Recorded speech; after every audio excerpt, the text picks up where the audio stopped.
For July the 10th, 2026, we talk about EverQuest Legends, Gokigen Lovely Days, Thirsty Suitors, and much more. Welcome to Level 590.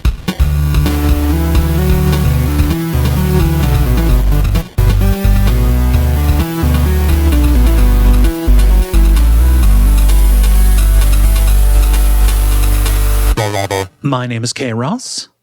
I'm Dennis Furia. I'm Moxie. And I'm Jala Prendez. And you're listening to The Level. It's a podcast for people who love video games. Welcome back, Jala. Hey, what's up? Yeah, not much. Thank you very much for filling in for Ben, who's on thin ice. No, I appreciate. I appreciate Came back just long enough to, to piss us just off. long enough to reset the counter, and he's gone again. Yeah. Oh well. Yeah, summer's hard. Right. Not that he's going through anything difficult. It's just you go do stuff. You don't play video games. Another day in the apocalypse. Yeah. Speak for yourself. Jala, what's going on? How are you? Well, I watched the Supergirl movie. It's just like me every time I come on. I watched the movie, y'all. That's what I did. All of this counts. I worked on making a video game, and I continue to do that. That's going to be forever. But then also I went and I saw Supergirl. It's pretty good. It's better than I thought it was going to be from the trailer, definitely. But it also is messy plot-wise, so whatever. I mean, but it's all right. But I just have never liked Supergirl as a character nearly as much as I've liked Superman. So, I knew I wasn't going to be like, oh, and I was real upset because they show you this in the trailer. Krypto is sidelined for most of the movie. So I'm like, you always have to keep on knocking Krypto to the side, man. And somebody's like, well, that's because he's going to get his own show. I'm like, what, a cartoon for children? I don't want that. Give me the movie where he's saving everybody. That's what I want. I want the full live action movie with the little CG Krypto saving everybody. That's what I want. You want the super dog that looks like your dog. I think that's only human. Yeah. Yes, exactly. Exactly. Yeah. Which, by the way, Pooh Bear is doing just fine. She's 16 and a half and pushing 17 and little rickety old girl, but she still runs all over the place and everything. She's very, very happy puppy. Beautiful. So, yeah. Yeah. You're making me think we need like a reverse John Wick where the dog's human is killed and then it goes and it gets revenge. Right. See, that's what I've been pitching for what I want to see from a Pokemon movie. Like, I want an Abra's trainer to get killed, and then he goes and manipulates his killers into getting off. Oh, no. Doing kind of like a carry thing. Exactly, 100%. Nice. I had basically the first that I heard of Supergirl was people complaining about it. And I assumed based on the people who I saw, like the people complaining, it was just like the usual people complaining about woke Hollywood shit. So as DC stuff is none of my business. So I'm happy you enjoyed yourself. Right. Is this related to the Supergirl TV show? I couldn't tell you because I didn't watch the Supergirl TV show. This is part of the James Gunniverse, so it's continued. Basically, it was teased at the end of Superman last year, and so this is like the promised movie that had been hinted at last year. So nice. I will always love the TV series for having one of the stupidest plot points I've ever heard. One of the characters is a different type of alien whose weakness is lead. It's like, oh yeah, like everyone else. No, you see, if I get shot, then I'm like in big trouble. Oh yeah, like everyone else. Did they address that? Like, did they say like was that, or did they play it entirely seriously? Where it's like, no, this is like super exotic. Oh yeah, no, they played it seriously. Also, my other favorite part is, eventually the aliens invade, that sort of thing, and in order to get rid of them, they have to like pump lead into the atmosphere. It's like, oh yeah, we tried that. We called it leaded gas. It didn't end well. God, that's so dumb. Wow. That's so stupid. Okay. Yeah, Like I said, it is generally a show I recommend. It just has some very stupid points. Yeah. Well, I still love the Superman movie from last year. That's near and dear to my heart. Near and dear to my heart for sure. But this one, it's pretty good. It's worth watching, even if it's just to like spite the people who are like, it's too woke. Fuck you. You know? I mean, anything that isn't, what's his name, Snyder or whatever, is probably an improvement. Right. Yeah. Moxie, how about you? What you been up to? Oh, wow. So, this past weekend was 4th of July here in the capital. And also, like, I need to check if it officially broke the record, but, effectively the hottest 4th of July on record here. Okay. I mean, just brutally hot, no clouds in the sky, or very few. Just wild. My parents came to visit, and, the first day they wanted to see the state fair, but it closed due to heat. And then we went and we're going to try to get on the mall for the fireworks. But basically at 1 o'clock, there was already a massive line for people to enter the mall at 5 o'clock and then watch the fireworks at 11 o'clock. Oh my God. So it's like, we're like, yeah, this just isn't going to happen. And then the president decided to give a random speech, so the fireworks weren't technically even on the 4th of July. Oh my God! Wait. So he starts speaking, and then that pushes it into the 5th. Yeah. So the fireworks started at like 12:30 in the morning. Oh my God! Wow. Okay. And then the fair was pretty much as pitiful as you might have heard. As visual evidence would have led us to believe. Right. Yep. There were some states that I do have to give it to them, like did some cool stuff. One of them had like kind of divided up into rooms, and each one was kind of a different, for lack of a better word, biome in the state, and you could like on your phone scan a QR code and like go around and like have facts about it, and like that was pretty cool. But like a lot of them were literally just like, here's some posters and a table with stickers, like a tribute to corn. Yeah. I heard Alaska was paying people $20 each just to go into the booth. I heard that Ohio's booth was an escape room. I did not see that, but no. Ohio's differentiating factor was they were the only state that thought, hey, maybe people might like bags.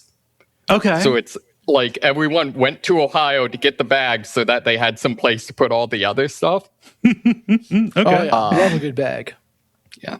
I do have to respect the constraint for like Guam and American Samoa, not just to have a sign that says like "fuck you, colonizers" or something. Yeah. But yeah, it was a fun experience seeing family. The fireworks were pretty cool, but being in a oven, not so much.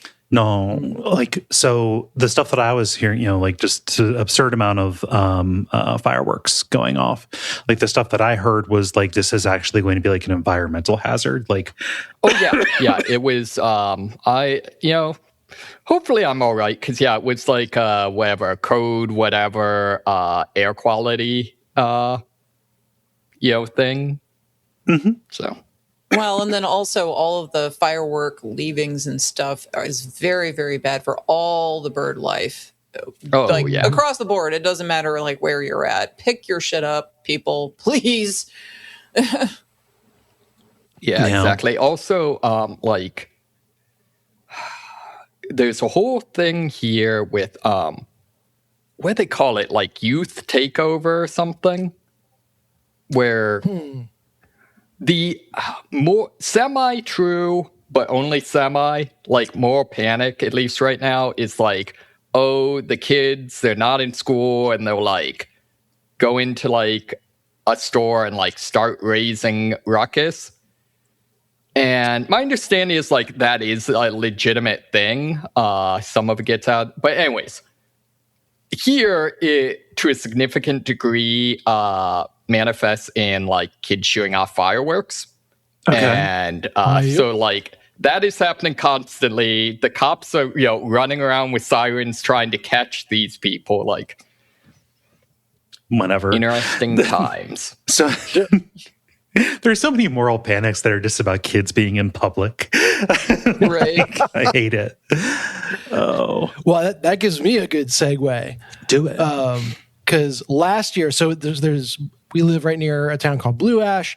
Every year they have a big festival for 4th of July, fireworks in a concert. And last year, they had kids in the crowd for the concert start setting off fireworks just in the middle of the crowd. Okay. And you can imagine how that went over when, the teens, the youths, were setting off fireworks in the crowd. Obviously, people just hear bang, bang, bang in the crowd and have no idea what's going on. So that was a bit of a panic. And so I didn't go last year, but this year the act that was playing was Switchfoot. Which is like a band solidly from the aughts that's near and dear to my heart. And so I wanted to go. I wasn't sure what it was going to be like. They had the whole park fenced off, and they had a security line. The rule was that like kids had to be accompanied this year. And it was very funny to walk in, and I had Luke and Milo with me, and see like security people arguing with a kid on his bike, 16 or something like that. What do you mean I can't go in? I just need to ride my bike through the park to get home. And it's like, with the camp chair and the everything. It's soup for my family. Right. Could not be more obviously set up to go and like sit on the lawn for the concert. And but they stuck to it. But it was a great experience. I put some pictures in the Discord. This isn't the first concert that Luke and Milo have been to, but probably the latest concert. Okay. At night and getting the light show outside in the venue was very cool. The lead singer actually ran out into the crowd, and like Luke and Milo were just like walking along next to him because we were out on the fence where he was walking. So that was super exciting. And they did a good job. And then they do a big fireworks display, but there's a big tower behind the stage. It's like an observation tower that's at the center of the park. But they like lit that up and were shooting fireworks off of it, and then had big fireworks over top of it, which made for some really cool silhouettes for the show. We had front row seats to all of that. So, nice. Awesome. That one event, all the queasiness about our nation aside, that was a good way to celebrate the 4th. Yeah. And the kids were only like halfway grumpy assholes the next day, so escaped relatively unscathed. That's worth it. Like that is I don't know, rite of passage, and just kind of thing that only happens on like a holiday like that. Yeah, it was a great time. So that was the 4th. I had to the funny thing though was like, while it was a very cool silhouette, a lot of the big like central boom fireworks were directly behind the tower. Oh god. Which is an amazing picture, but for watching fireworks it's like, well, I can't see the thing. Right. I can, it's big enough that you can see around, but you had to have be okay with that. Yeah. Well, I mean, obstructed view aside, it sounds nice. Yes, it was a good time. Yeah. For me on the 4th, Nick, formerly of Check It Out Comrade, he and his wife Carrie, they hosted a cookout / rock band party. Oh, yes. So got to we were go anticipating over. this. I was, yes. I got to go over and play a shitload of Rock Band. And I had it was only possible because I had brought just like a ton of guitar controllers. And I was like, they were saying, oh, we only have one guitar, so we can't really have people play. And I was like, take your pick. If any of these, they can work with your setup, go ahead. And so like I was there and I got so worried about being being an instrument hog because I was just whatever was needed. I would sit and play. Not everybody wanted to do drums, and singing was kind of the most popular thing. But I was just kind of like, I just kind of told Nick, I was like, hey, I could do this forever. Like, people need to stop me if they want to, if I'm taking up too much space here, because Rock Band is just so fucking good. And so that was a good time. Also, I'm hanging out with friends and whatever, but Rock Band, that was really nice to, yeah. Hey, are you the person this week that drags video games into our banter? Once in 600 episodes. Once in 600 episodes is fine. Fair enough. Yeah. But it was a good time. And I think that's banter. That's all that I've got. So let's instead talk about video games. And to do that, we need to do the regular kind of show. What with the grind, the multiplayer, and the end boss. And why don't we get started with The Grind, where we talk about the games we've been playing over the last period of time or so. Jala, you've been away the longest, so I'll throw to you. Sure. So I played a couple of things, one of which is very absurd, but I'll wait on that. I'll talk about the one that I mentioned the last time I was on, Thirsty Suitors. So this is the one with the titular character whose name is Jala. And anyway, like that's who you play, and you go back to your hometown after you went out to strike it on your own, and then you end up encountering all of your exes who all want to both fight you and also kind of get back with you, depending upon which one they are and whatever. Anyway, you end up the having best relationships have that kind of spark to them, Well, and the thing is that like they all know each other because this is a little town, and so they have kind of like a support group or whatever, and they talk to each other. It is a league of dubious former partners. Right. And so like they all have their own shtick, their own reason for disliking you because of whatever way you broke up with them or whatever. But you learn all about them, and then basically you end up fighting them. And I talked about the weird combat system last time, but it's like a narrative combat system where you can like the way that you respond and the way that you attack them changes how they respond to you in your discussion, which is happening over the top of the fight that you're doing. And it's an interesting way of handling everything for sure. But it's a fun way to gamify a fight between people, like a yelling match, basically an argument. So, it's very fun, very cool and refreshing.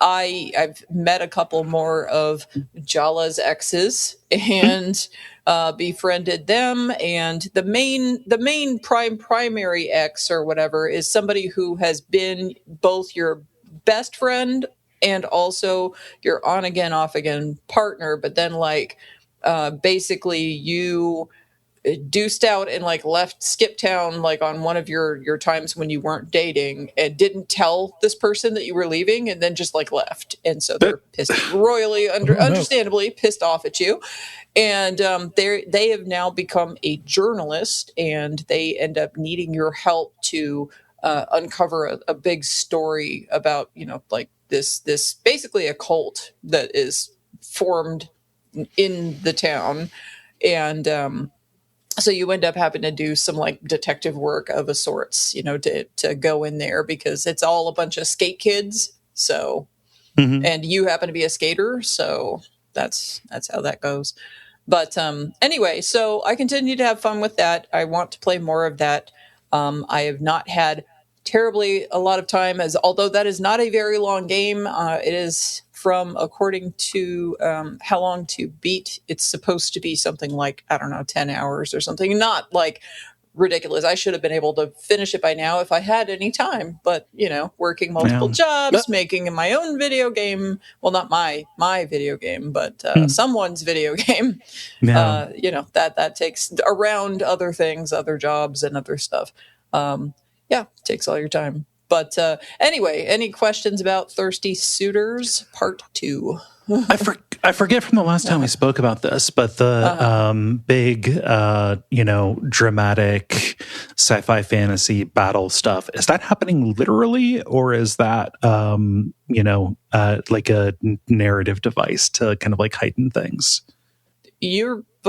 As far as I can tell, you are actually fighting them. But then again, you also go into like this weird space after a certain point. If you're fighting like your exes, you go into their headspace, sort of like you're in a Persona dungeon or something, which shows like their inner selves or whatever, and you fight them. And you can summon your mom, who turns into like this gigantic thing behind you, and then like slams the chancla on the sandal on the person, and everything. So I don't know. I mean, it could be anything, because the way that the game plays, everything is kind of exaggerated to begin with. So, it could fit the world, but it could also just be, a narrative device. Yeah, so. Magical realism is realism. It's not any less cool if it's metaphorical. I was just curious. Yeah. Yeah. I'd be interested to have somebody else play the game and then tell me what they think, but anyway. So yeah, that's Thirsty Suitors, the continuation thereof. Cool. Other than that, I have been playing Gokigen Lovely Days, which is a very, very weird thing that I found out about, and I had to play it immediately. And a pest control bug spray company from Japan decided that they were going to make a dating sim as an advertisement for their new spray. And they put it on the internet. It's at Gokilove, GOKILOVE.jp. And you too can play through and date handsome cockroach men.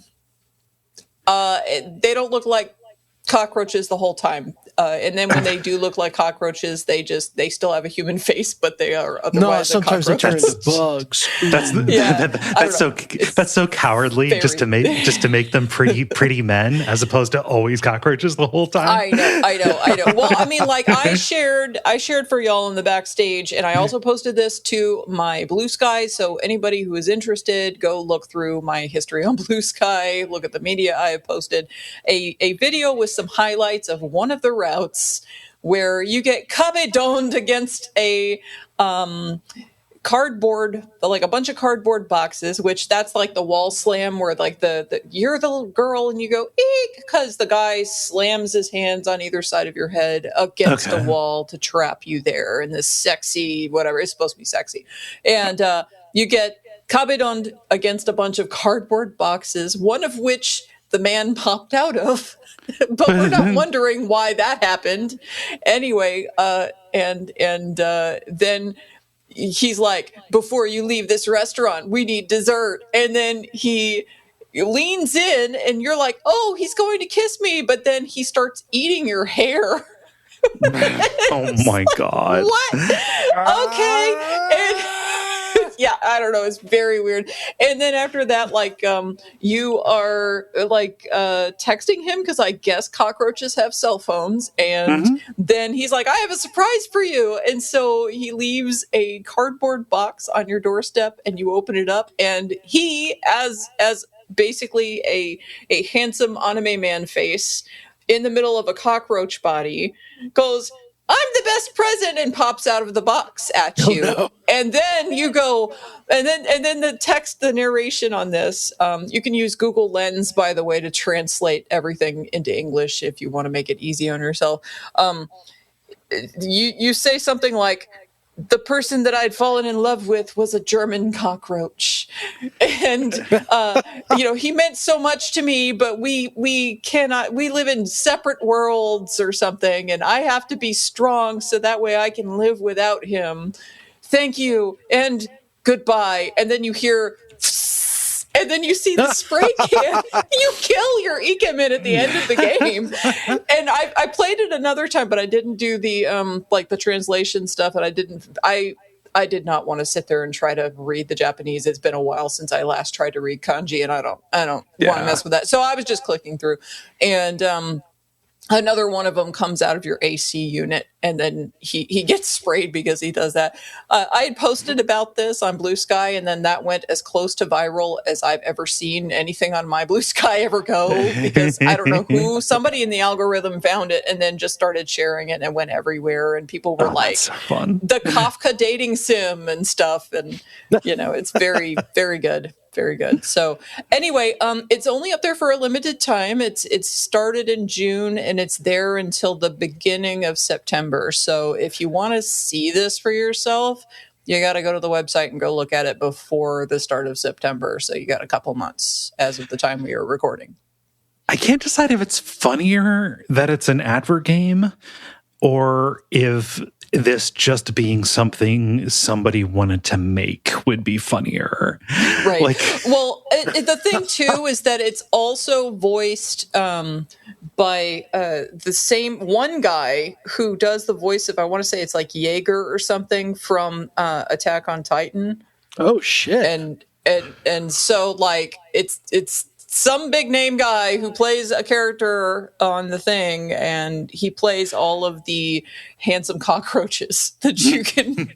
Okay, so some assistant brand manager got some play money and turned it into their personal meet and greet with this famous voice actor. Right. There's not very many lines in this thing. So this dude probably just in between meetings or something walked into the studio, recorded like a few lines in about half an hour and left is what that was. But they did spend money to make this, at least to a degree. But what's also really funny is that, like, if you go and you play this, the theme that plays when the cockroach guys are on the screen is like just some short looping thing, but it has like a skittering noise in it because they just want to keep on reminding you that it's for a bug spray, I guess. Yeah, they may just really make you think, oh, I might as well have some bug spray around. I should probably buy a can of this bug spray. Yeah, so, just in case my super lonely, because the whole thing, I'm like, wow, you have to be so lonely if like you're okay with your love interest or whatever being a cockroach. But even she in this game decided that was a no-go, and when they pop out like that, she's like, okay, no, I must be strong and live without you. Like, okay, that's very weird. Like, not every weird dating sim is my bag. Absolutely not. Right. It's like the last one that tickled my pickle was like the KFC dating game, which was very weird and funny. Because another advert game, I don't know. Apparently, I like the advert dating sims because this one was also very funny to me. I was looking that up to see if that had any famous voice actor in it, because I was like, oh, they're just totally taking the KFC playbook. Right. Here. Right. Yeah. So. Or the Cow Brands playbook with that silent cleaning game. Well, I mean, specifically with the dating thing, I was really disappointed that I was disappointed that the silent cleaning game was not good, which is bizarre that I had any expectation of it whatsoever. Yeah, that's pretty funny. Yeah. Huh. Well, anyway, those are the things that I played. One of those is very weird, and the other one is very cool, and. That's what we get. And nothing in between. Right. Oh, it's funny. Yeah, if you had not raised my awareness of this, it would have gone completely unnoticed. And that's okay. Yeah. I don't think it's necessary. It's my life is not much fuller with this in my life, but it is not. But it brought me several moments of distraction and amusement. And I shared with Dave because the first ikemen or handsome guy that I was dating in the cockroach game when I played it the first time through presents you with a bunch of what I think are cockroach eggs. But while he's in human form, but like they're sized as if they're eggs for like his size of a cockroach. And anyway, it was a whole thing. And I sent that to Dave, and Dave was just so skeeved out by that. He was like, "Oh no, that's a bridge too far. Everything else he's fine with. All of the rest of it he's okay with, just not the cockroach." them shits is warm. Yeah, exactly. Probably moist. Ugh. Warm and moist, 2 words we don't like together in this context. No, that's how you get cockroaches. Yeah. Cool. So Thirsty Suitors and Gokigen Lovely Days. I've got a new one. And by a new one, I mean a very old one. Go for it. The game I've been playing has been EverQuest Legends. Mm-hmm. Boy, it's EverQuest. So what has happened is the current owners of EverQuest, they're keeping it going. Like they're still making expansions for it. For people who aren't aware, that'd be weird, but EverQuest is like one of the original MMOs. Like before WoW, it was the massively multiplayer online game. And the people who own it decided, what if we re-released it, but made it more accessible? Like not doing like the straight up like emulated server where it is, just presented as is, have fun. And by have fun, we mean fight against all of this friction that you didn't remember was there or have overly romanticized.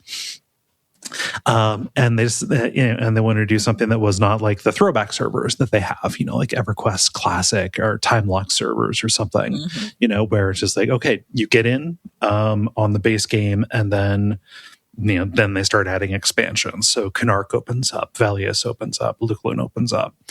So it's not that, although expansions are going to be coming to it. Instead, they're like, okay, here is base game EverQuest with the pre-Luclune and Planes of Power graphics. Everything like a really blurry Dorito fiend.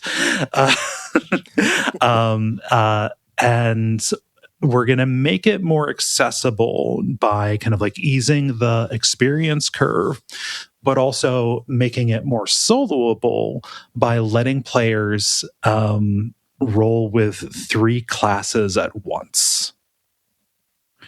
Okay. And so, yeah. So like in original EverQuest, each character class was, very specialized. There were some hybrids, but not necessarily like super survivable. But it was there. It was still an option. In this, you kind of like make a loadout. So you have like your primary class, which is pinned to whatever your fantasy race is.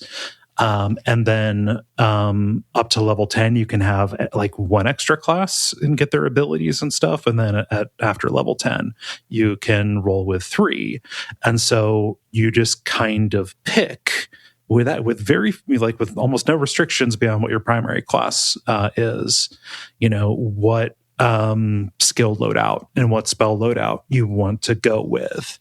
So like if you wanted to be like wizard main, but with a cleric and a warrior and just were a D&D party unto yourself, then you could do that, and you would have access to all of the healing spells and all of the direct damage and AoE spells that a wizard would have, and the survivability of a warrior, of a tank. And that is really fun. I've not unlocked the third class because even though the leveling curve has been eased a little bit, I still haven't reached level 10. But I just kind of like recreated my old character from when I played it back in 2001. Oh, sorry, Moxie, you're muted. Oh, old Raries, right? Yes, did that. So, yes, except she's a girl now. Oh, yeah. But yeah. Did so like she's a half elf paladin, and then my secondary class is magician.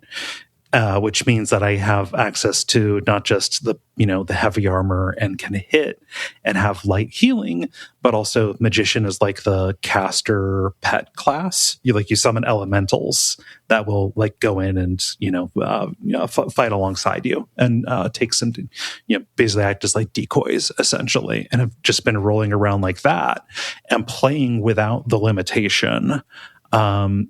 Like just having the ability to do like a ranged direct damage spell to pull, and having that is suddenly, makes everything feel much more survivable. Like I'm currently camping out in a dungeon that is near the city of Freeport called Befallen, just undead dungeon, ruins taken over by necromancers, et cetera, really popular leveling zone in the base game. And I'm like not, it's not a stomp, it's not like completely nothing difficulty wise, but like I'm surviving, doing fights on the top floor, and want to work my way down and get all of the rewards and get the armor, and then move on. In the version of EverQuest that basically has no structure to it. Like there are no like story quests. Each class has like an epic quest that they can do that will like, get them some gear at the end of an awful lot of like work or whatever. But like everything is so fucking flimsy, just in terms of, going up and talking to an NPC and then saying the keywords to get the details about where you need to go to get XYZ and turn it in. Like everything is so fucking hacked together.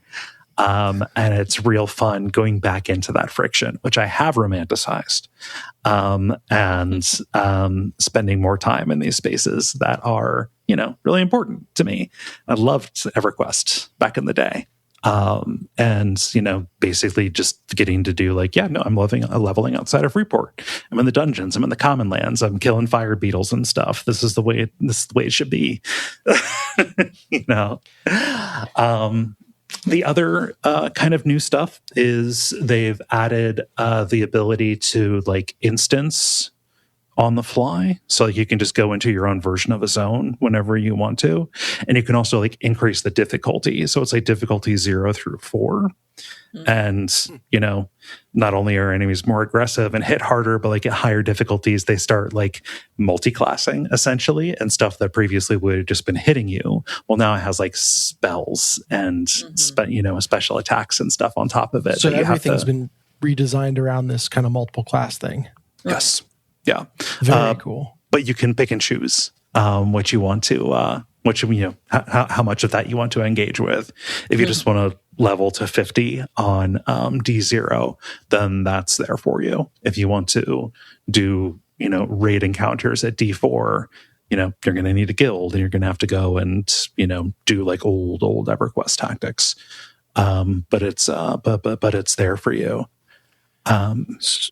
Is the multi-classing option exclusively a soloing thing? Like if you're doing that with a character, does that kind of gate you away from doing stuff in a guild, or is that something you can kind of switch in and out of? No, everybody is multi-classed at all times. Okay. Which is where like the stuff that gets even more difficult than the base game kind of comes from. And you get rewards commensurate with the difficulty level. So like if you want to, camp out in a version of a dungeon at a higher difficulty level than what's basic, you will have you'll get like better versions of the equipment, and you will also get more experience it's funny because individual items, like, pieces of equipment, can be leveled up either by feeding an identical item to it, or like, just using these gems to upgrade it to +1, +2, +3. It's just very funny to imagine, like, okay, well, I've got 2 rusty swords. Okay, I've got 1 rusty sword as +1 now. To do that. What, is it styled as feeding one to the other? Because that's even funnier. No, that's a Kaye Ross original. I just think it's really funny that I'm feeding a sword to a sword. Open wide, here comes the friend. Yeah, other stuff. Oh, they've also added like a stance system, which is basically like at any given time, depending on the class loadout that you have, you can like enable like a permanent set of buffs, or like change what your equipment does. So like as a paladin, I get like the spell sword stance that I can have activated, which is like you have a chance that if your first memorized spell will activate on a swing. So like as a paladin, I put a healing spell there, and every once in a while when I'm fighting, it will do a heal on me, in order to keep me going. Stuff like that. In addition to, you do more damage, but you use more stamina you become harder to hit, and do a little bit less damage, but you recover stamina faster. So like you're kind of dancing around between them depending on what you want to do, kind of adding this other tactical layer to it. The analogy that's coming to mind is this feels like a Tears of the Kingdom to EverQuest's Breath of the Wild. Just in terms of like the more complexity that you can do in a familiar space. New systems in the same world that you kind of are familiar with. Yeah. So it's a huge nostalgia bomb right now. Just being back there, like I want to go and explore stuff like in base game, right? Because like when EverQuest expansions came out, everybody would flock to the new stuff, right? And so like base game EverQuest, you never really ran into, and you never had like opportunities to like group or go do stuff like on the main continents. Those levels just kind of ended up being ghost towns. And Sony and the different companies that owned it like try to do different things, like, okay, we're doing like a rotating like hot zone where you get more experience just to get people to go to do stuff. But like to explore something that is in this frozen in this particular moment of the game's development, and get to go and play it with the full retinue of people who are also going and doing the exploring, before the new expansions and stuff are added. I think Kunark, the first expansion, is being added like at the end of this year, something like that. It's really neat. If you are down for, a crusty ass, like really basic, MMO, whose only like difficulty and intricacy is trying to surmount the interface and the just like weird way that nothing really hangs together. I mean, it feels like something that would be better with an experienced guide.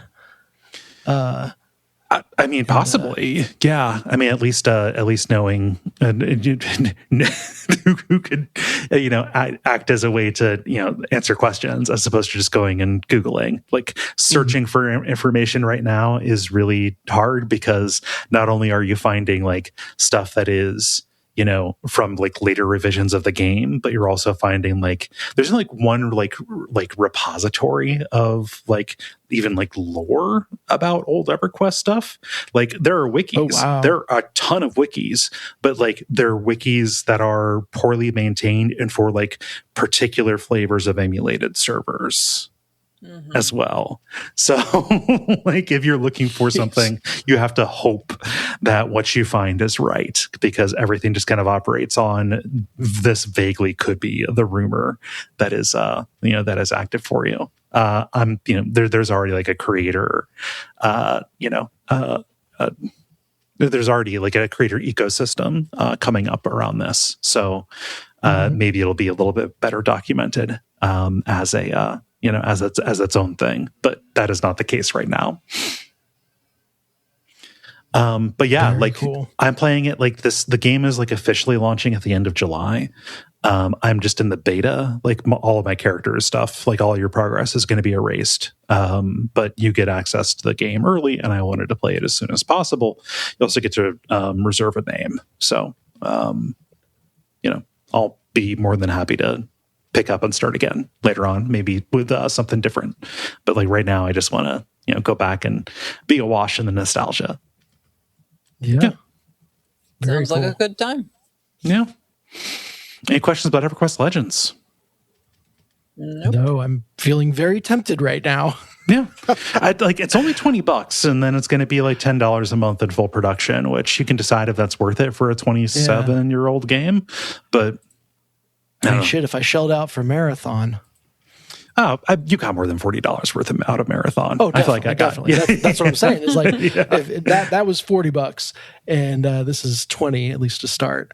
Yeah. So it feels like a pretty pretty comparable. Yeah. We'll get into it, but I'm needing my next fix. So yeah. That's all I've got. I started streaming just to see if I could Resident Evil 4 VR, the Quest version, which is based on the original RE4 as opposed to the remake one. So that's at Duckfeed.tv or Twitch.tv/Duckfeed.tv. If you want to watch me do that. People seemed to enjoy it, so I'll keep doing it. Just motion sickness warning, what have you. But that's not new enough for me to actually just talk about on here. It's Resident Evil 4, but with VR. Mm-hmm. Yeah. Let's see. Dennis, you kind of provided a segue. So what's up? So I'm going to do a quick new season lightning round because it feels like everything I play has a new season out that I have quick thoughts on, but none of them will stand on their own. So I'm just going to go through them all at once. So we'll end with the one that segues the best. But I've got, I think, 4 different games with new seasons. Oh my God, that's too much. It's all the content at once, yeah. So iRacing, we're actually a couple weeks into the new season now, but I picked a new series to race. I did the Skip Barber Formula Car last time and forgot to check if anyone actually races that series. So spent 3 months just hunting for a race with 6 players to go official. And that was no fun. I liked the car just fine, but this time around I switched over to the Formula 4 car, which, given the popular Formula 1 and that whole, ecosystem is way easier to find races for. There's always, 100 people per racing slot. Divided into heats. So, but the coolest thing is that the tracks for that series mirror the tracks for the Formula 1 series. And so to watch, the big leagues going around Red Bull Ring or Silverstone Circuit, and then to jump on and be racing that myself in it's a Formula 4 car, not a Formula 1 car, but, in at least a somewhat similar format is really, really cool. And I'm grabbing a lot of joy out of that. I never stopped to consider that there would be more formulas. It's called Formula 1 because there's only one of them, right? Yeah. They got it right. They nailed it. Yeah. I feel like Formula 1 should be the first one. So like that should be like racing Model Ts or something. Yeah. Give me that Formula SS racing, Yeah, it's so funny because all the lower leagues essentially act as farm teams for Formula 1. Cultivating drivers and all that stuff. And even then, it is an incredibly small ecosystem. You're talking, a very small number of people that are actually able to play this. And that's where sim racing is kind of cool because the best drivers in the world all love iRacing. Like they all do it. They're all, doing major events on the platform just because it's gotten to the point that it is close enough to real racing. Well, my understanding is that even just like not casual, but like there used to be just a culture of speedways. You could go and just like buy time there, or like track days. Group up with people. But like every other fucking hub, but like every other fucking hobby, it has gotten so outrageously expensive. Not just for the car, but like basically it's like a huge like country clubification. I'm pulling this from a podcast that I listened to called Trangirlismo, which is like by some Blue Sky people, but they've talked about this. Interesting. Yeah. So it's not even a podcast about this topic, but it's come up. They talk about more motorsports, but other stuff in general. I don't know. I'm just listening because I like those people. Anyway, I only mention that because like iRacing as the alternative to that, like, you're not getting the, the feeling, the momentum and all of that. But like, I don't know, the price of a rig compared to like even like a few months of trying to, do track time. Oh yeah. I see it. I've got a guy who does rally racing, or a friend. I've got a guy. I know a guy.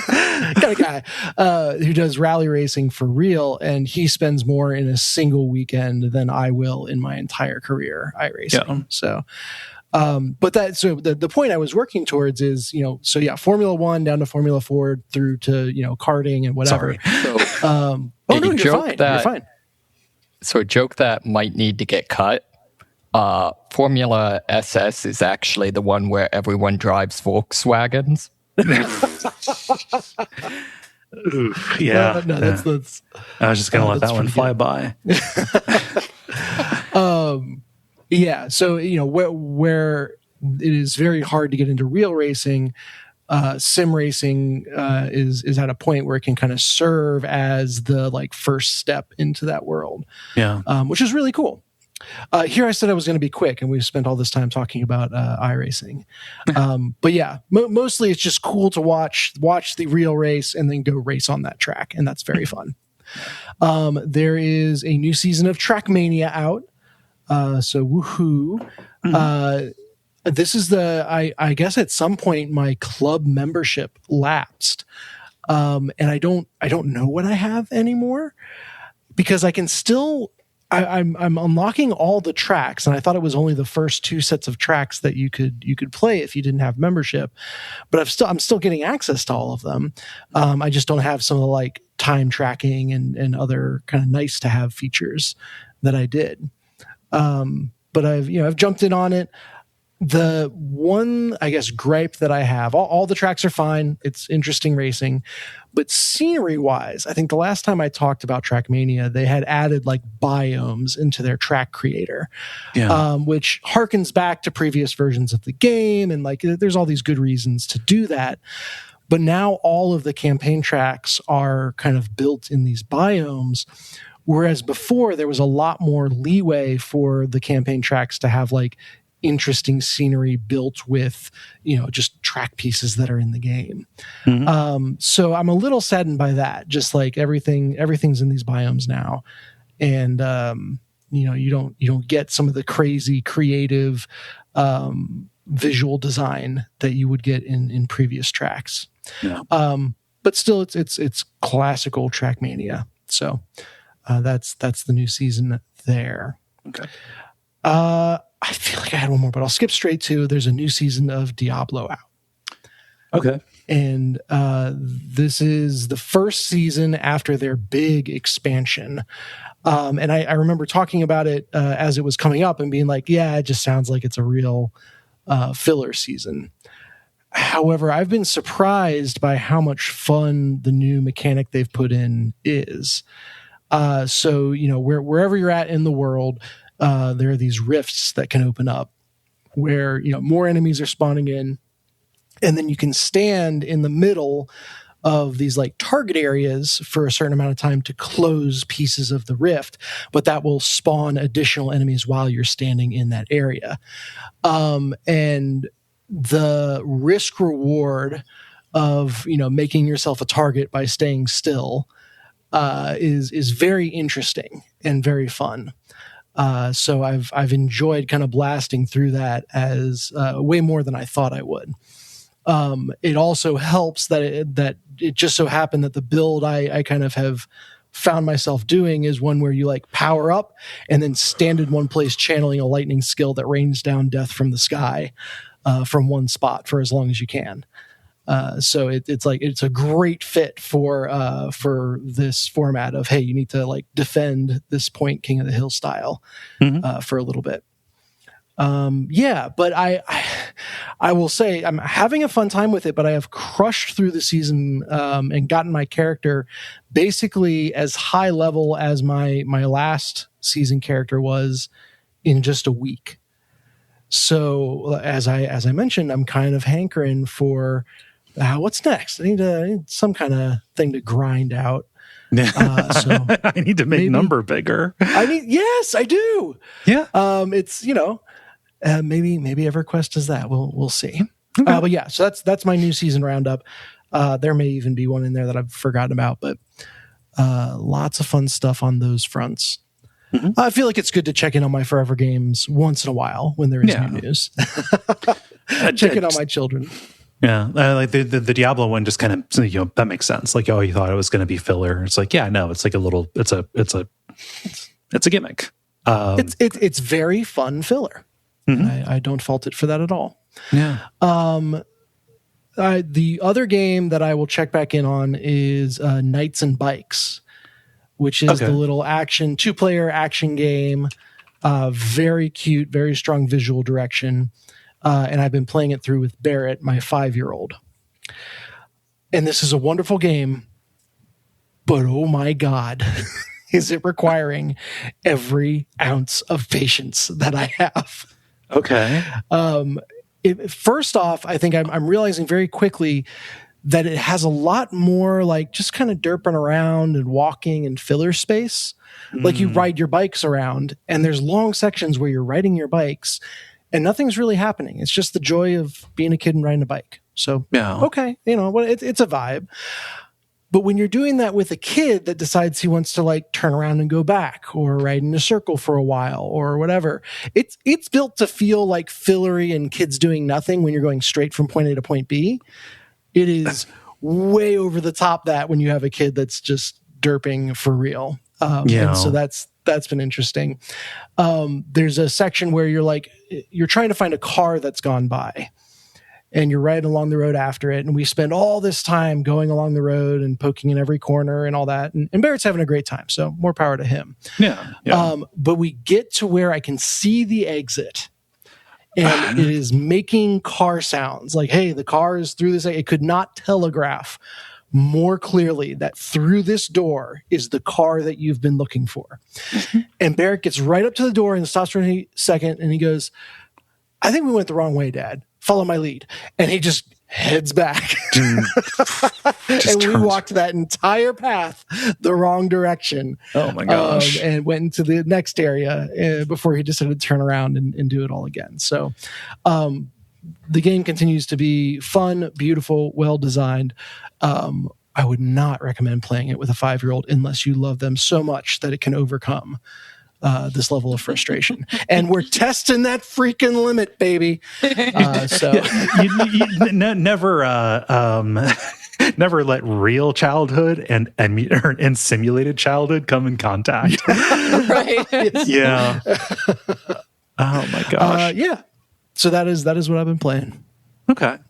Well, good on you for being for being patient. He'd be jumping on me otherwise. So yeah, I mean, and that's a dilemma. Like how often do you pull dad rank in in an activity that is kind of supposed to be about sharing time. Yeah. My tolerance for that is probably too high, and I will make suggestions. But the confidence of a 5-year-old, again, he got to that door and I was like, I think what we want is through that door. He's like, no, wrong way. Follow me. And it's like, all right, this is your power fantasy. You are bossing dad around about where to go. Yeah. That's what we're doing here. That's, the game is auxiliary to that. I'm slipping into like child psychologist and also responding to my own upbringing, but it's like, you want to nurture that confidence. Oh my gosh, you don't want them second guess. That's good. Just let them go. Let them. Yes. Let them explore. Let them make their own mistakes. Yeah. So that's been very fun. Just requires the exercise of patience. Mm-hmm. Cool. Moxie, how about you? So funnily enough, my only thing I have is also the new season of Diablo IV. However, it sounds like I maybe have a slightly different take on it, which is this season is poop from a butt. Okay.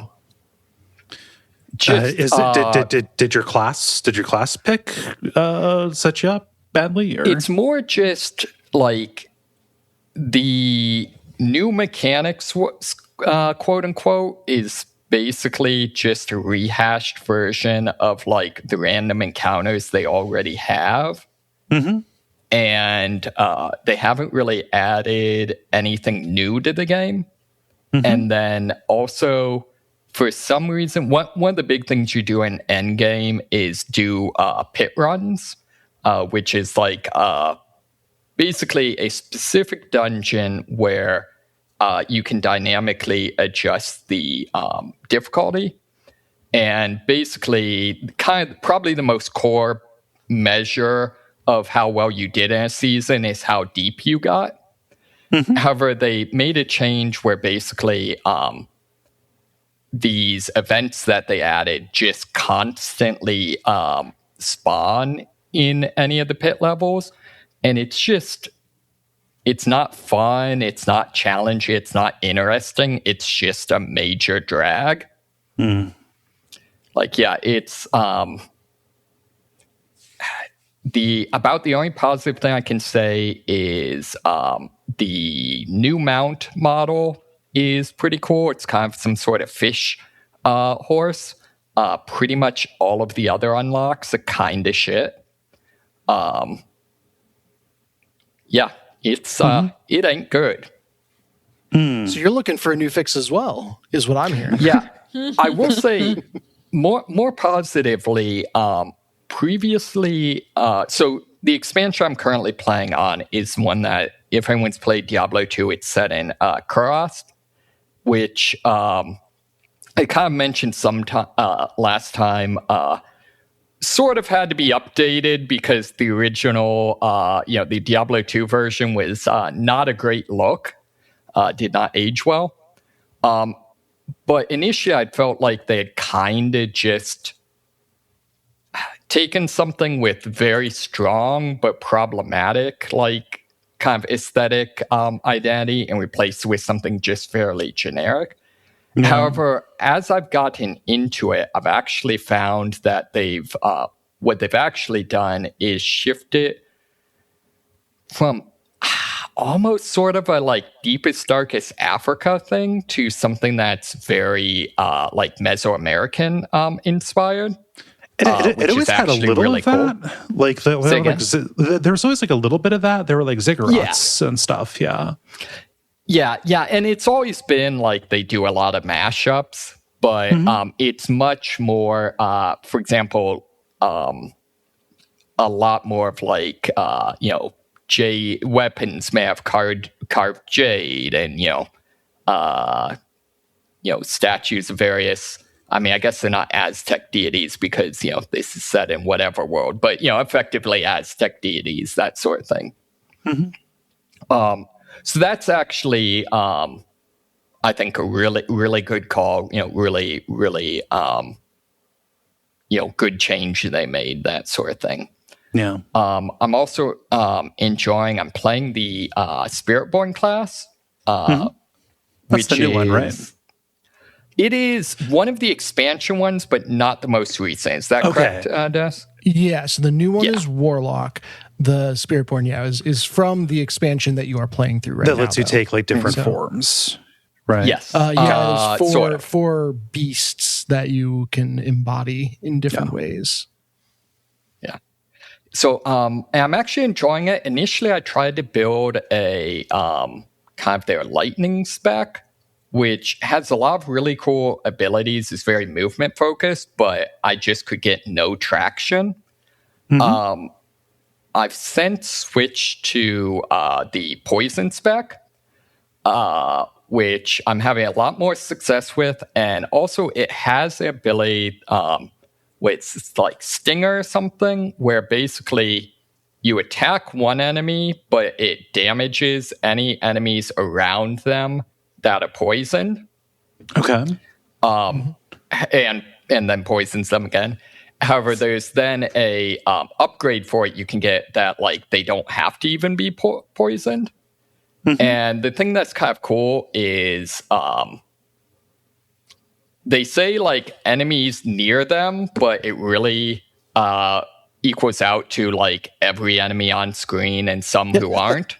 Okay. Every enemy that's important or relevant. Right. And I think it's a really good example of one of those abilities that I think is fairly balanced. My understanding is, the community's kind of opinion is it's fairly balanced, but it feels like you're getting away with something. So that's been very enjoyable. I like the armor design for the class. It does a really good job of kind of zeroing in on all of the various kind of localities and cultures you visit throughout the game. So like there's a really cool armor that's kind of patterned on like kind of a steppe people, like Mongol type of aesthetic. That's really cool. The aforementioned jade armor, stuff like that. Cool. So I guess what I'm saying is I'm enjoying the gameplay a lot. They just need to stop doing like 0 effort seasons. Yeah. Well, because it's like getting in the way of like getting through the main content that you are enjoying from stuff that came before. Yeah. Well, that's a shame. Exactly. So. Fair enough. Cool. And is that all? Yep. That's all I got. But, like Des said, definitely looking for a new fix.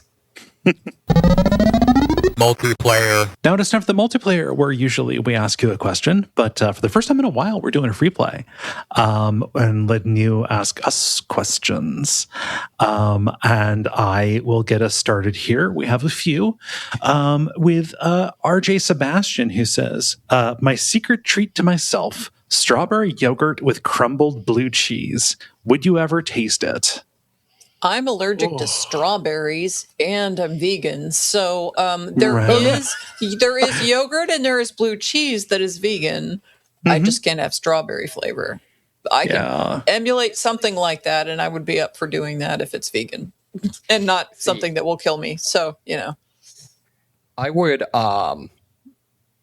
probably do it as long as the strawberry yogurt didn't have pieces of strawberry in it.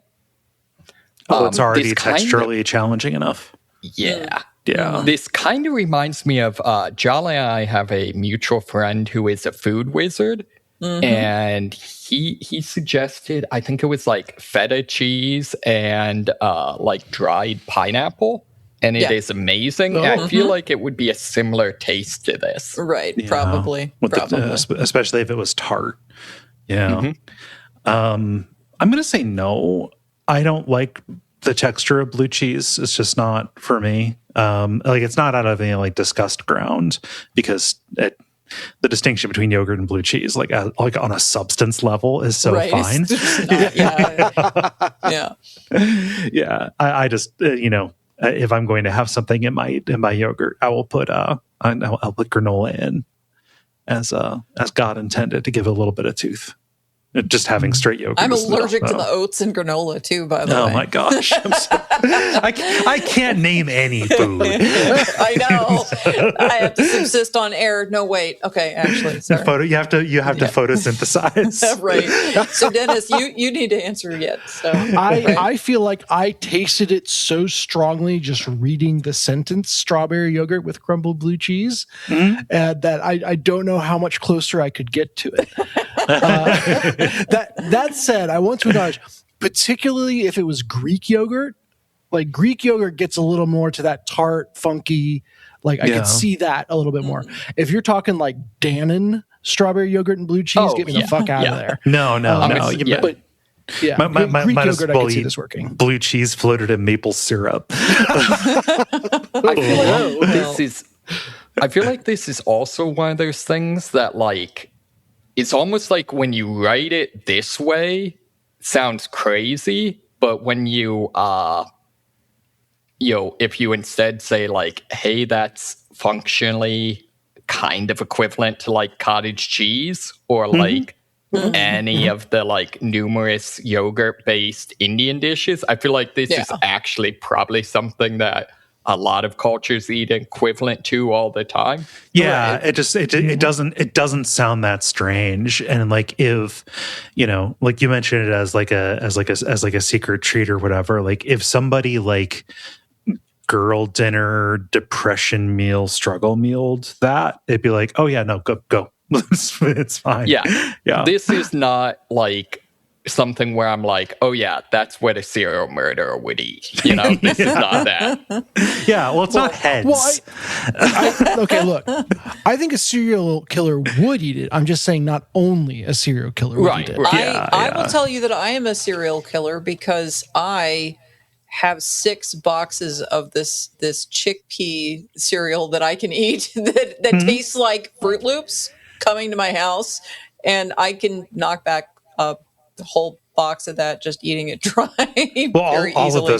All of those specialty cereals come in such small bags. They're small bags, but also it's protein cereal that I can eat, which I'm cool with, and it has very low sugar. So this is 3 Wishes cereal. If anybody wants to know, fruity flavor. It tastes like Fruit Loops, but just don't put it in milk. Then it tastes like coconut for some reason. So I eat it dry. But anyway. They have a cinnamon one. Yeah, they have a cinnamon one too that tastes like Cinnamon Toast Crunch, sort of, except not so sugary that you're going to have a coma. So, of course, yeah. Anyway, I feel like the most serial murder coded order I've ever heard is I used to work with a coworker that we would go to like a coffee shop and he would order warm milk. Was he constantly walking around like in onesie pajamas with like a nightcap that was all droopy? Was he holding like a candle, like a little candle holder? I feel like it's either that or he's going to like sew corpses together to make a monster. Like it's one of those two. Yeah. No, if we're talking like disgusting combinations, I did stand at a desk pod at my old company with somebody who mixed mayonnaise and peanut butter. Oh, that's weird. Awful. Yeah. What? Terrible to stand next to that. Yeah. Oh no. Red Baron asks, favorite Final Fantasy weapon type? Axes are quite rad to me. I'm going to stake my claim here. I'm a spear girly. Lances in Final Fantasy specifically. You just kind of activated my trap card. What do you mean? Just in terms of talking about Final Fantasy weapons? Oh well, fantasy weapons. So I would say probably my favorite. Sorry. I thought it said Final Fantasy. Oh, no. It still stands. I still like spears. Spears are good. Yeah.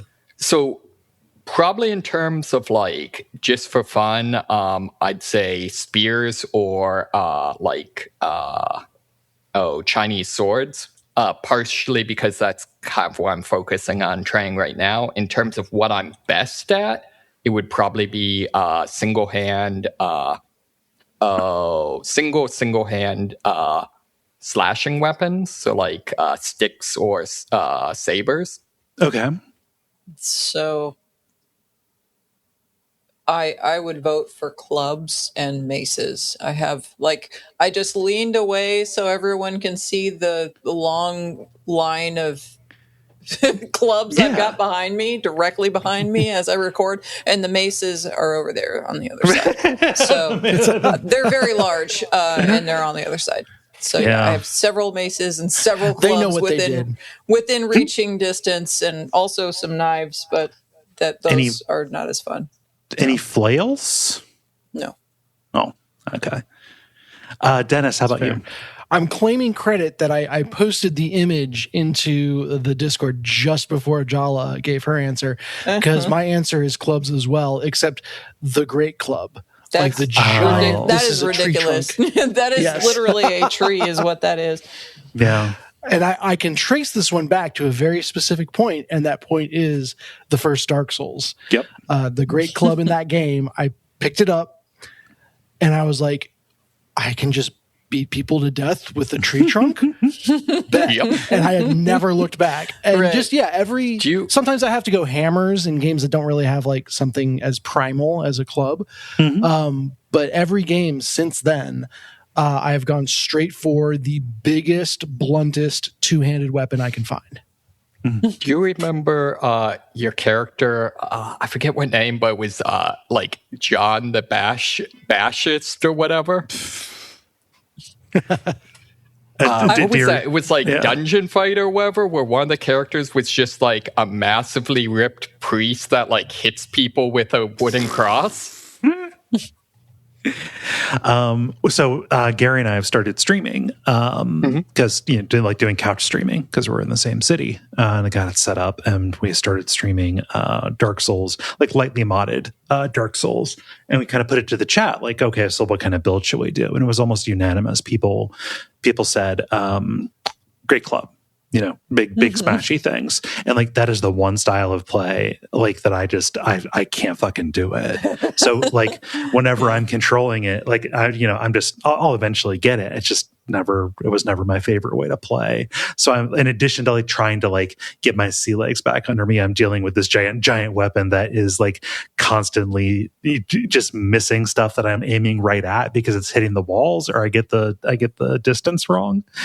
Yeah.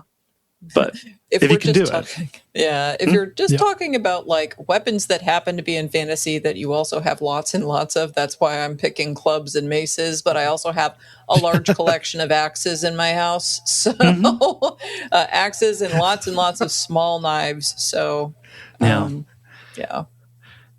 There's something there that your favorite weapon changes as you gain proximity to a certain critical mass. Exactly. Look around. Whoop! Guess I'm a spear girl today, or guess I'm an axe girl today. Right.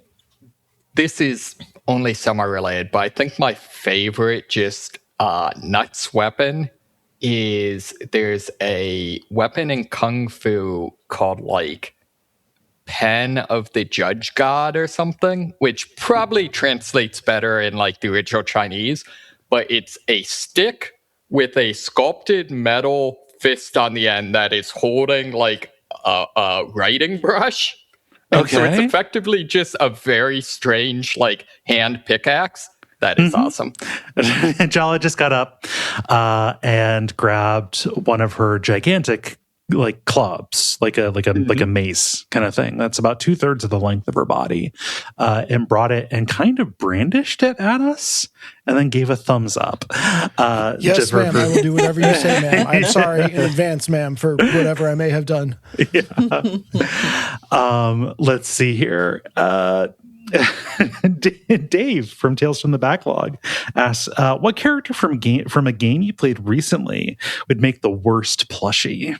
Literally any of the cockroach guys. I was just in that Gokigen Lovely Days game. That feels likely to happen too. Somebody will make that in one of those little crane game things. Yeah. Game that I played recently. That's hard. Give it a give it a shot, Dennis. Well, I could throw, just going from what I talked about on the show, a plushie of the Trackmania car. I feel like would be fun in concept and bad in execution. It would just be it would just be a fucking toy car. Yeah. Not so. And then you have to explain to everyone that it's not an F1 plushie.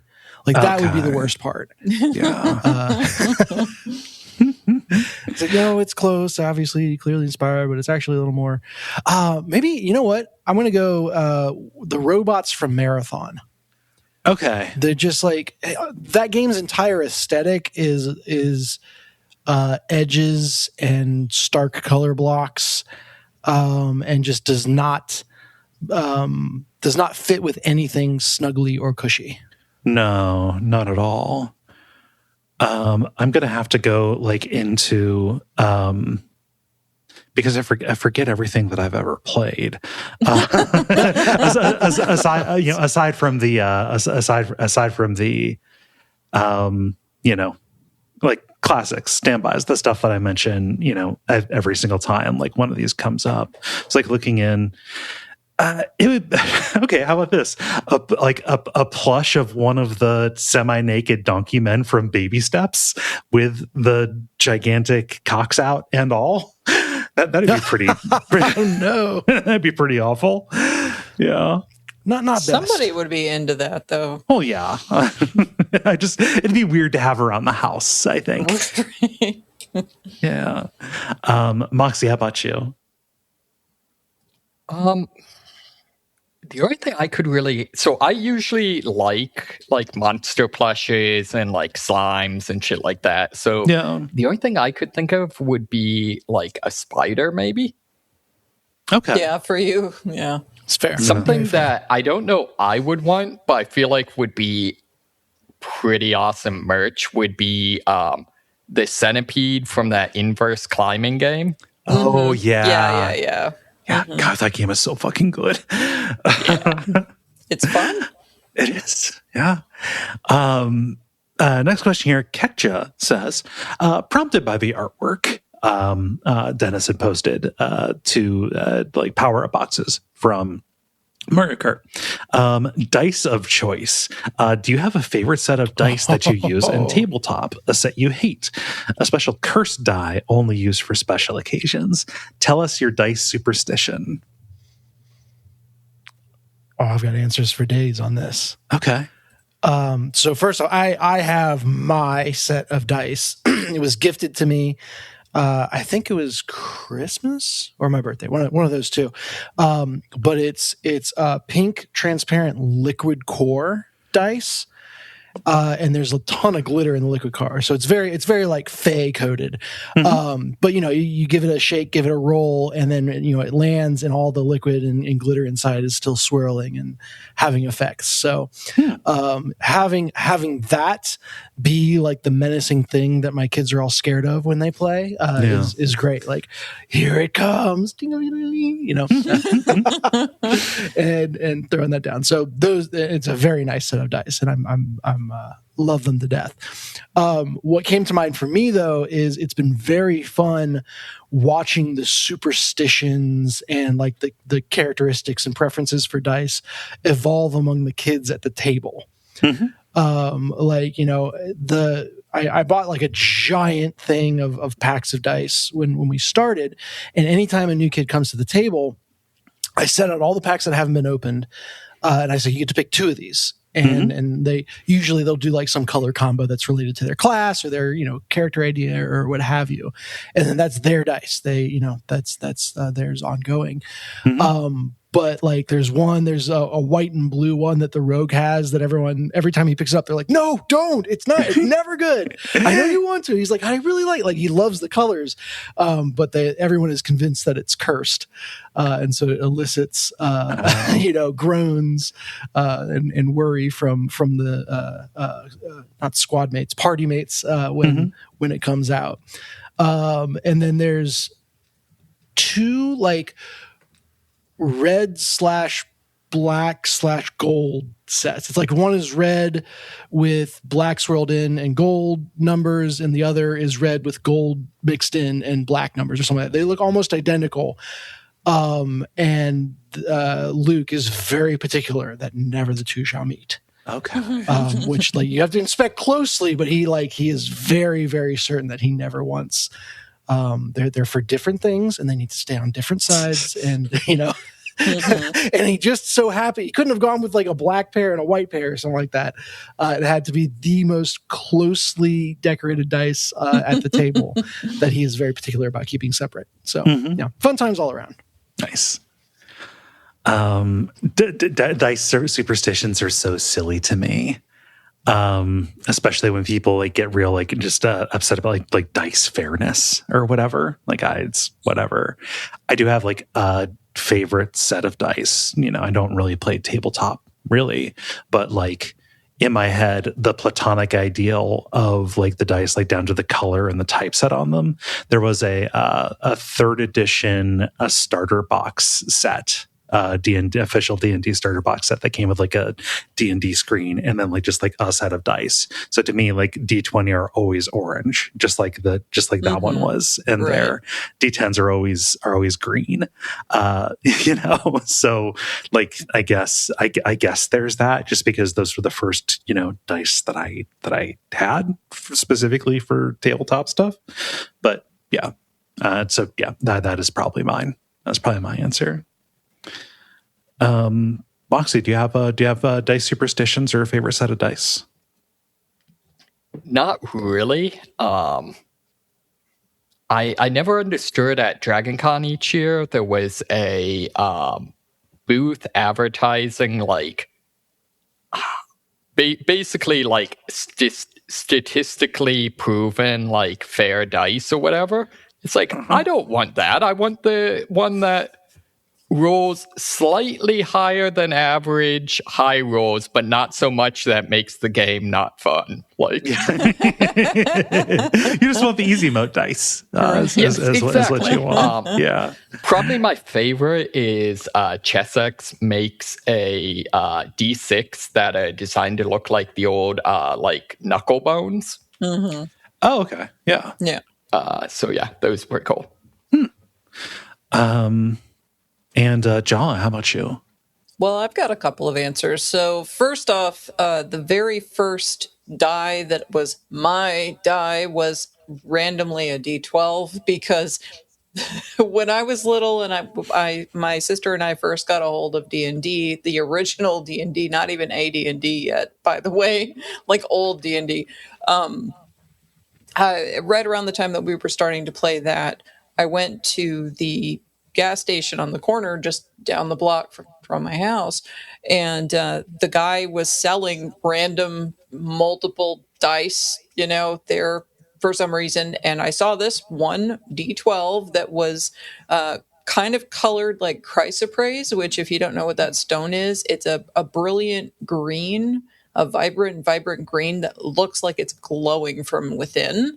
And so that's what this die looks like. And it's just cool. Like a random die, but it's like that, and it has that same kind of like Chalcedony type of semi-transparency going on to it. So like that's my favorite individual die for like a tabletop RPG, although like I don't ever have a use for a D12, but it's my favorite die, so whatever.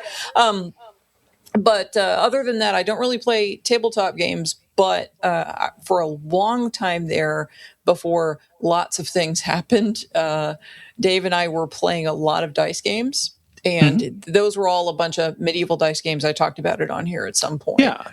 And so for that, I have a couple of different pairs, but one set of dice that I have is just solid brass and, just stamped and smoothed on the edges and stuff. And that's probably my favorite set for just general dice use.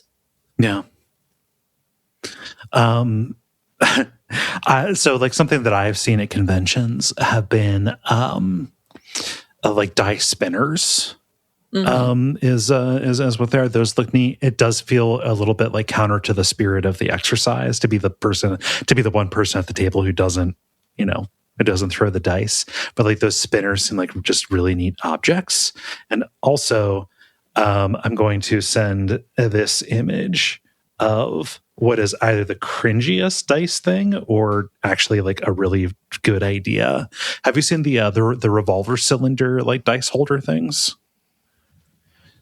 So what I'm opening it right now. Yeah.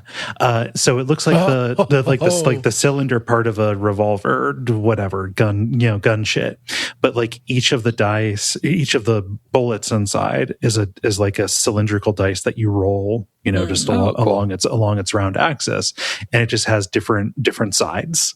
Different number of sides. So like they're different shapes, acting like all of the different kinds of dice. So I like that as its own little storage thing, more than anything. I wish it wasn't so gunny. Why so gun? Yeah, why so gun? It's dumb. And we have one more question from Malcav. Who says, what video game would you choose to have a Super Mario Brothers 1980s style adaptation made for? As an incredibly baffling as a direction for adaptation, only vaguely connected to the source material, and weird as hell. Azure Dreams. I think you mean like the 1990s. Azure Dreams, yes. So Azure Dreams getting a Bob Hoskins Mario Brothers Why not? style It's already weird enough. Yeah. Yeah, I think I would say like all video game adaptation should be that. You're not and wrong. then specifically, man, that's a tough one. I'd say maybe Pokemon. Like my dream is a Pokemon horror movie, like R-rated Pokemon horror movie. Mm-hmm. They made a Pooh Bear one, so I mean, wait long enough for the IP to go into public domain or whatever. Yeah. I would like to see a Dynamite Heady movie in that. Just like what? Dynamite Heady is a Sega Genesis game made by Treasure, like the Gunstar Heroes people. Where you play as like this kind of like cartoon guy whose head is kind of like detached. It's like a Rayman situation going on up there. And like, attacks by launching his head forward and can be replaced with like different like power up heads. I would want to see what they do with what they would do with that. throwing different kinds of heads. That would be fun to see to me. Fair enough. Yeah. How about you, Dennis? Give me a Roller Coaster Tycoon adaptation, you cowards. I want like crazy theme park, like go the Pokemon direction for Moxie, like make it horror. Mm-hmm. Someone actually ruling a park as the hand of God, creating the death rides, the drowning pit for unhappy visitors, and unraveling all of that. Where are the bathrooms? Bathrooms? I want to get off Mr. Bones Wild Ride. Oh, shit. Yeah. No, the Mr. Bones Wild Ride movie. That would be so good. You're all familiar with Mr. Bones Wild Ride, right? Yeah. I believe so. Yeah. It is a meme roller coaster from Roller Coaster Tycoon called Mr. Bones Wild Ride. And it was designed to be the slowest possible thing. Like it takes in-game years to ride it. And the exit is connected right back to the entrance. So you get off and then you just start again. And then like all of the like the lists of the park goers' thoughts are like eventually it just becomes, I want to get off Mr. Bones Wild Ride. I want to get off Mr. Bones Wild Ride. I bet you do, don't you? Yeah. So yeah, I think that would be a good one. That's a good answer. Thank you folks for participating. If you want to do that in the future, watch the prompts to go up on Monday afternoons on our Blue Sky. That is the Level Podcast at bsky.social. Thank you, Dennis, for posting, and thank you, Jala, for reposting. Mm-hmm. The End Boss. Now it's time for the End Boss, where we talk about things that are happening in the world of video games and how we feel about them. Gonna be honest, it's all terrible news. I didn't look too closely at Moxie's story. And this is just in the quadrant of video games. Yeah, right. It's just video games. But let's start with one of the sucky things. We don't have to dwell on these too much because I think the answer is clearly obvious. Like this is all bad. correct me if I'm wrong. But kind of following up last week's story about Grand Theft Auto 6, being just a code in a box and being $100, Sony decided to one up and say, well, it's not just going to be Grand Theft Auto that doesn't have physical copies. The next PlayStation is not going to have discs at all. Like, we're just going to stop making them. No more discs. No more anything. Eat shit. Yep. Yeah. Because we can. Yeah. And that fucking sucks. I know that we've been on this road for a very long time, but just eliminating the secondary market for games is one of the most wildly anti-consumer things that I've seen. Like, genuinely anti-consumer, not like gamers' rights. I deserve to see the vagina bones kind of thing. But like actual hostile decisions. Yeah, and like no one can deny the math that led them to this. Right. Like, you're telling me I can charge more and I don't have to have the cost of making it, and I can cut out the cost of a middleman. And I can just decide to take it away from people whenever I want to. Right. Yeah. And I can do dynamic pricing, and I can track all the data from the sales and like, this is the problem when your only metric is the profits at the end of the year. At the end of the quarter, not the year. They're not thinking on year at the end timelines. of whatever hype cycle we're in. I don't know. Yeah, and it fucking sucks. Like, I don't know. And like, everybody hates it. I've not seen a pro argument for this. I'm sure you would have to go to like LinkedIn to find that shit, but yeah, I don't know. Any other thoughts on that before we move on to the other bummer? Nope. Okay. Other bummering. Other bummers. Microsoft doesn't have people at the company that make video games anymore. Just earlier this week, they laid off a shitload of people. And in the midst of that, they have decided, after their orgy of acquiring studios, to just not close down a bunch of studios, just let them go be indies and fight for somebody else's money. And that kind of seems to be the good outcome. And the spinning off to be indie thing is like the good outcome from that. Like, there are studios like Arcane, which is currently in hell right now, basically like just on the verge of having all their projects canceled. Like 60 or so people were laid off from Obsidian. Id had their entire like software engineering staff like eliminated. Like, bad stuff. But Compulsion Games, the people who made South of Midnight, Double Fine, Undead Labs, the State of Decay people, and Ninja Theory of many games, they have all been spun off to be indies. And boy, if this wasn't completely foreseeable.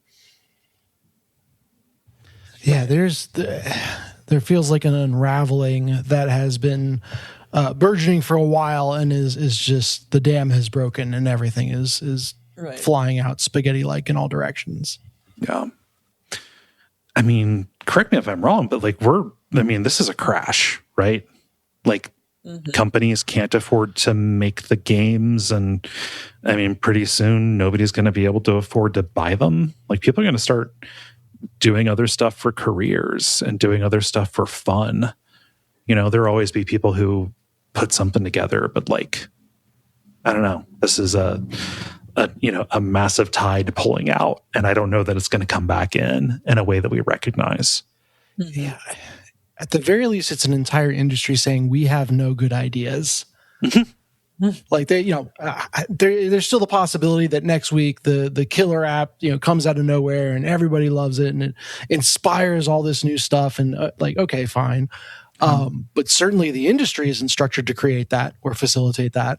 No. Well, and they seem... It's the whole capitalist, infinite growth thing. It's like, no, you can't. That's not real. So, the AAA folks are starting to see this go boop. Well, my favorite detail from this story, from the Microsoft layoffs, the new lady that they put in, that they put in charge. I should probably take a look at what her name is. Xbox CEO. Asha Sharma, said one of the most delusional things, which is that she wants Xbox games to have 1 billion daily players. Okay. What percentage of the world population? I can say big numbers too. Yeah. Moxie, that is about 1/8. So she wants 12% of humanity playing Microsoft games at any given time. First off, what games? Who's making them? Right. No. This is to them. We are all just Matrix style batteries plugged into the data harvesting machine. Yep. When we turn on a video game, the content that we're interacting with is immaterial. Yeah. Moxie, round us out with, if not the better news, the one that is not fucking apocalyptic for people's livelihoods. Yeah. So kind of building off of what I previously said, there were significant changes this expansion, or rather this season of Diablo IV, to how their unique gear works. So previously, this was kind of the equivalent of, say, like Destiny's exotics, in that they were pieces of gear who had abilities that could fundamentally change how the class plays, and crucially always had the same stats. So they were kind of a one, just, core to, what builds people make, and then also were a little bit of a release valve on how oriented towards, just needing to get the right random drop you to be viable. Mm-hmm. However, this time around, Destiny, Blizzard has changed it so that while the actual ability on the weapon and some of its stats are set, the rest of the stats are random, which means the vast majority of the time, instead of a unique drop being something to get excited about, it's going to be a completely worthless weapon. Because often there's only a small handful of stats that your build actually uses. To make that worse, it appears that they have dramatically reduced the drop rate for unique items. So basically what this equals out to is there's a good chance that casual players will never see a usable unique drop during the season. So yeah, poop from a butt. Yeah. Well, I mean, so this is this is a little bit related, I think, to the to the other stuff, to the broader things, which is just like, if every game is going to be ongoing, they can just decide to yank it, essentially make it worse. Like, have they provided any like justification for why they're doing this? So they claim that that it's necessary for the long-term health of the game and to increase the number of viable builds. And initially, their proposal was for the stats to be completely random. So they're arguing that this is a compromise. The problem is that, like, stats not being random kind of was the entire point. So, like, any deviation from that, it's instantly, like, qualitatively not the same thing. The other concern I'd have is it seems like they're kind of opposed to significant balance changes during a season, probably because of their whole, like, dick measuring competition aspect of the seasons. Trying to because people want to rank or whatever. Yeah, right. Also, it's Blizzard, by which I mean also it's Activision, by which I mean also it's Microsoft. So yeah. Blah. So I want to apologize. I went right in and I just kind of said what Dennis's story was and blasted through it. Dennis actually had a story about the disc thing. I honestly thought you were taking from a different story of like just generally what happened, Right. and that we'd get around to mine, which is specifically when PlayStation announced the end of physical media. They then went silent online for 6 days, Yeah. almost a full week. And they just before we started recording had their first at bat after it to promote a Flex Strike fight stick as if nothing had happened. It's a wireless fight stick that seems like it would appeal to zero. Why would anybody want this? Right. and the internet justifiably just pounced on them, and like the people who say, oh cool, about whatever news story, what about the Epstein files? It is now cool, interesting product, what about this digital media shit? So yeah, just like they clearly were in duck and cover mode. And there's the quick response like, oh, hey, wow, there's a really negative response to this. Here's something, useful to say. Here's a sign that we care. They could have done that. Yeah. Or they could have, sat tight for a couple days and said, hey, we've been listening. We hear what you're saying. And we're gonna relook at this. That I could see that, but to wait this long and then to just not acknowledge it is fucking wild. So, well, especially not with all only the memes and everybody, like all the companies God. trolling them. Oh man, they know, like they don't care. This go get your internet points, everyone. We're gonna just take money from you hand over fist. Yeah. So yeah, not only is this decision just terrible for everyone involved, except for the people making money, but the way they've handled it is just shitty as well. Yeah. I mean, it would be funny if it wasn't. I don't know. It's still kind of funny, but also like, just in terms of like, oh yeah, no, it's rough chuckles, I guess is what I'm trying to say.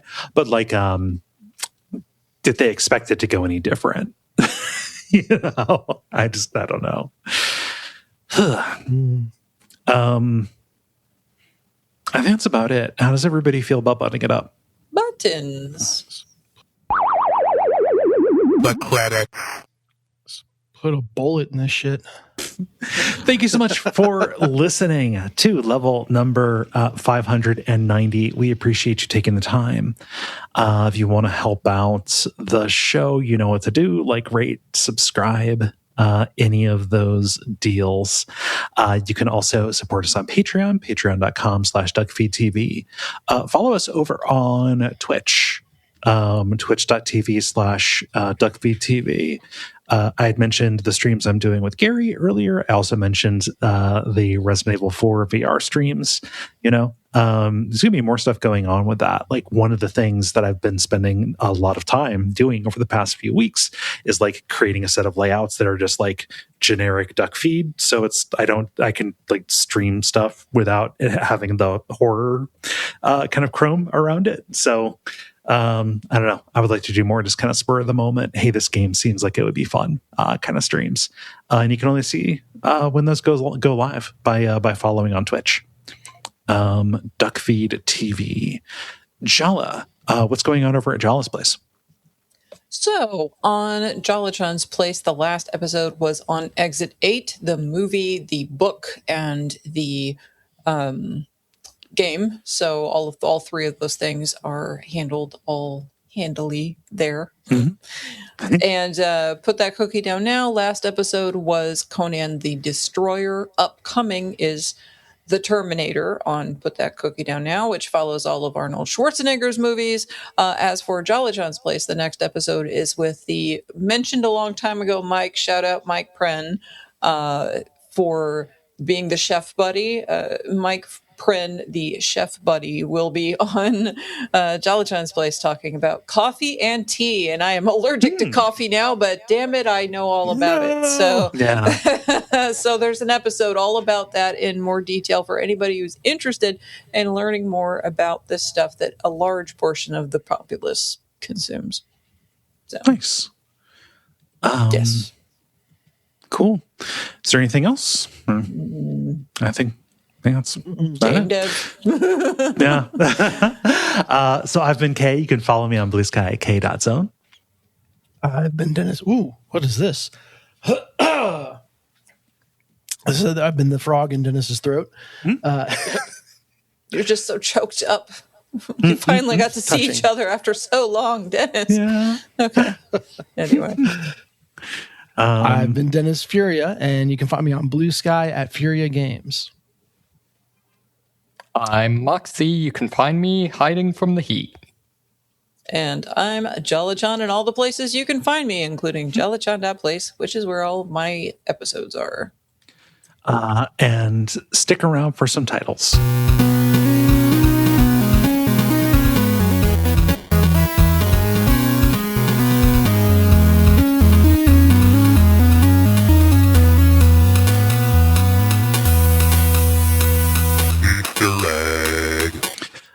I only have one, which is It's Not Heads,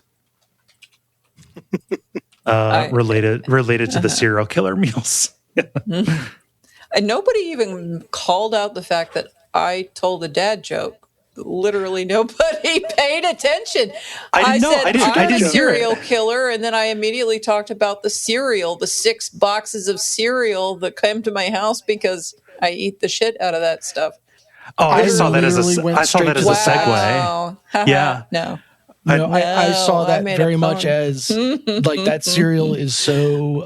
Nope. I won't say vile because I don't want to insult. I don't want to yuck your yum, but I thought it was like this is a serial killer food. Only a serial. Yeah. I did not even make that connection. No. Yeah, I thought we were just talking about foods we like. Anyway, and that's how you get cockroaches. That's okay. My title. Talking about the humidity, the warm and moist. Yeah. Well, yeah, that and other things. Moxie, do you have any? I did not. Sorry. All right. Dennis, how about you? I have just one. I have Why So Gun. Yeah, I would support that one. There was one I meant to write down but couldn't remember, and it was that one. So I'd throw my vote behind Why So Gun. Okay. I've mentalisted you. Yeah. Let's go. Also a valid question about DC Comics movies. Why So Gun? That's two ends though. Let's go with Why So Gun. Mm-hmm. All right, it is decided.